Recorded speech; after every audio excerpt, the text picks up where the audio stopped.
First of all, I think it's very important to acknowledge and commend the excellent work done by the police force over the last year and a half in bringing the rate of violent crime, in particular murders in the country, down from the intolerable levels where it had been under this government. More murders committed in Andrew Holness's 2 years in office than any other 2-year term in the history of Jamaica. The police have finally abandoned the failed policies that we did our best to stop, the mass use of states of emergency, which the court has ruled as unconstitutional, and have gone now to a much more targeted approach, a much more strategically sound approach. Having said that, we do feel that it's very important that the public as a whole must have trust and confidence in the police, because the police rely on intelligence and information from the public. And therefore, if the public feel that there's excessive use of force and there's no accountability for it, they're not going to be as cooperative as we need them to be. I think, therefore, it's in the interests of the Jamaican society and the police themselves to have the benefit of body-worn cameras, especially when they go on special operations, so there can be no question, nobody can accuse them wrongly of having used excessive force when the force was legitimate as used. And to the extent that there may occasionally be an excessive use of force, the persons are held accountable for that in accordance with the law. That's what the rule of law requires. Breaking news: law and order heated the stage when Holness boasted about reductions in serious crimes, while Golding countered, "The statistics do not reflect the fear Jamaicans feel walking home at night." That was the only response Golding could have made, because he was just unwilling to accept the fact that the Holness government had done extremely well in fighting crime and criminals, something that the PNP has never done in their lifetime of running Jamaica. When PNP is in power, crime always increases. Sometimes, we wonder why. It's because they feed the criminals, instead of getting rid of them. This is Newswire.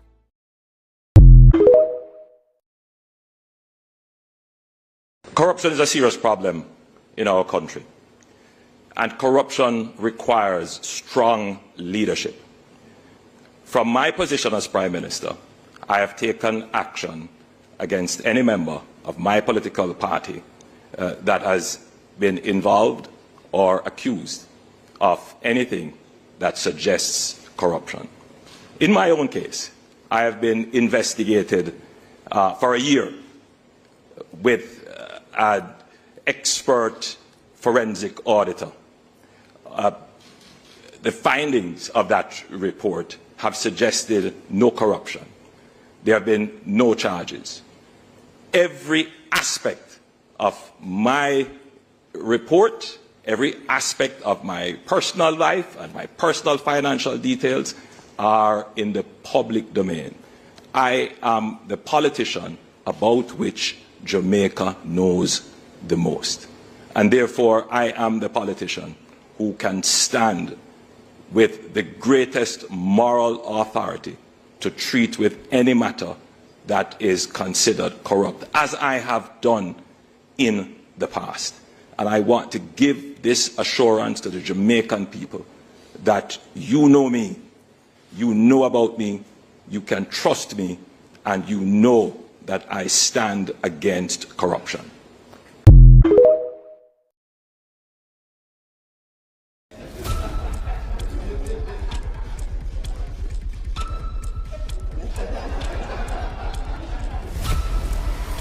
Well, good evening.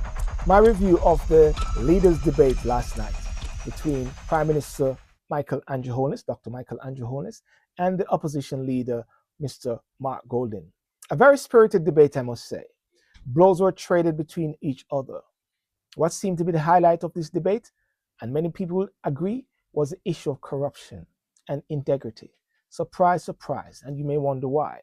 Secondly, there was the issue of Mark Golding's birthright, whether or not he's a Jamaican, which may actually throw some doubts as to many Jamaicans whether or not they are Jamaican by virtue of the PM's utterance.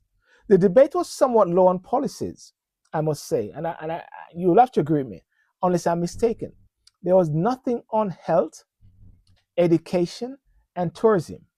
And you wonder if this is a criticism of the moderators asking those questions, because they had somewhat of a responsibility I wonder what an undecided will leave with after the debate.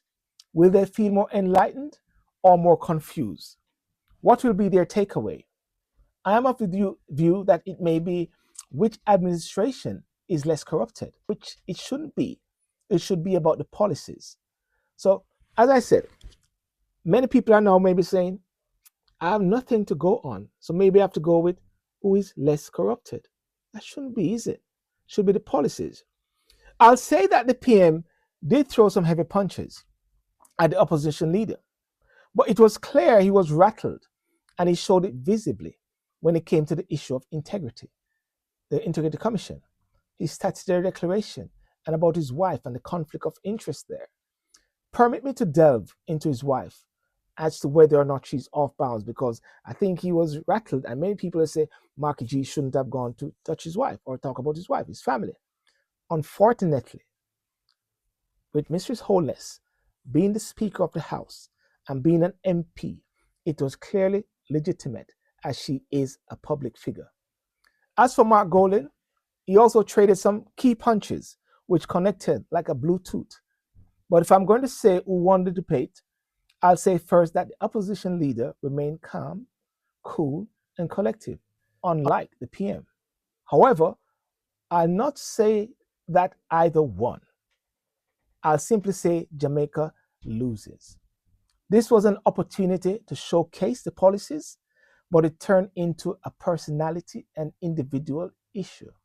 A lack of focus on issues, I must say. Who won? No one won. But who lost? Jamaica. That's my perspective. See you September the 3rd. Thank you very much. Bye-bye.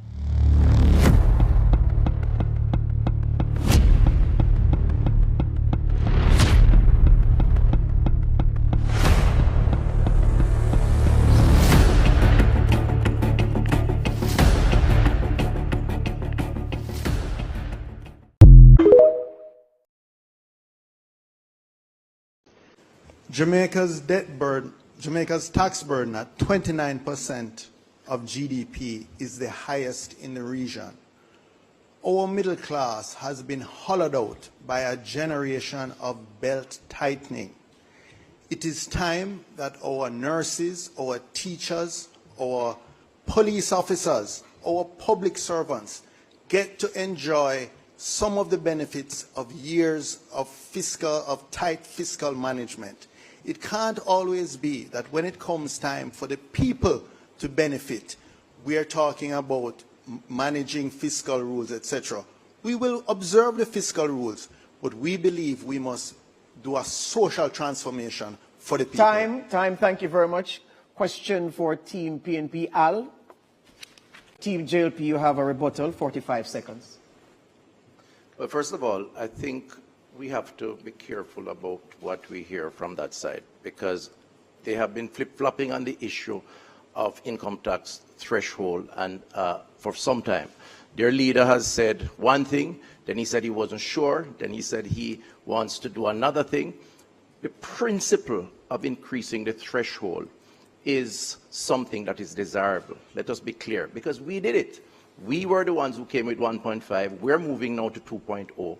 And indeed, we are the only government that have reduced taxes in several ways to benefit the Jamaican people. The challenge is the practicality of their solution. This is a one-week proposal, a proposal to win Thank you, votes, Team JLP. which can't work. Thank you, Team JLP.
bypass will open up new lands that were not open before, for more housing to come in your area.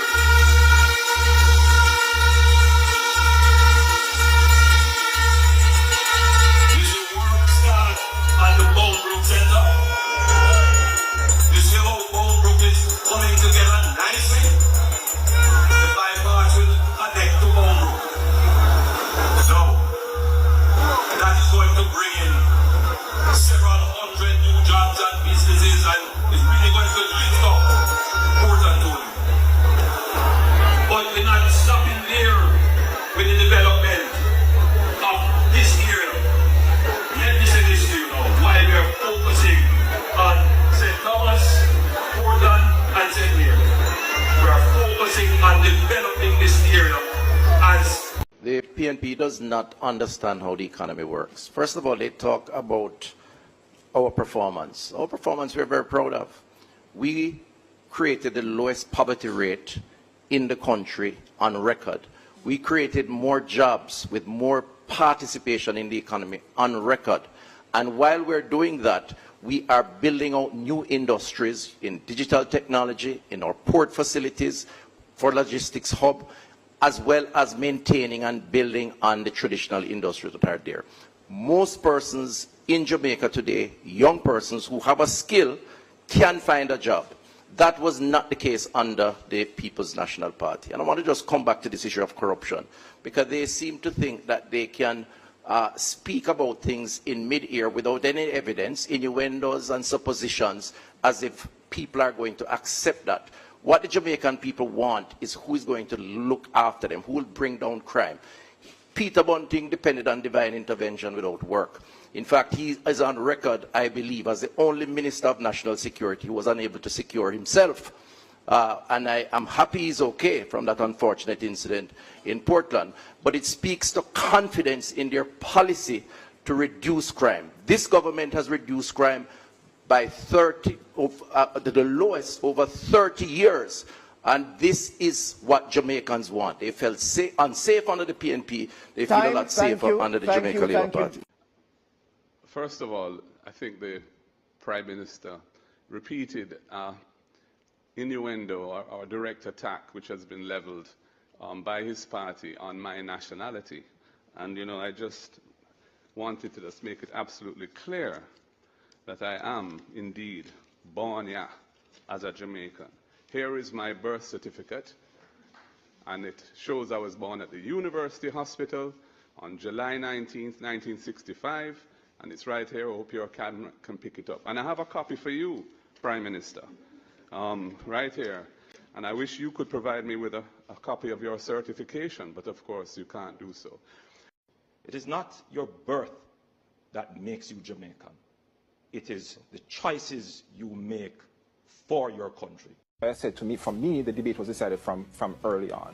I'm glad that he came on head at the end, but this debate was decided from the initial questions asked. And so I'm going to give this debate to Mark Golding. In my view, it was a very strong showing from both gentlemen. At the end of the day, I really preferred Mark Golding's presentations. And part of the reason I preferred his presentations, the ability to rebut and to recalibrate in a timely manner and to put some crucial issues on the table that got Mr. Holness a bit flustered some points in time. He did contain himself to his credit. I think the edge in this debate came with Mark Golding's ability to rebut, and rebut he did. I think the Prime Minister absolutely sold his record in terms of what he's been able to do. Demago need wings speak catch we back.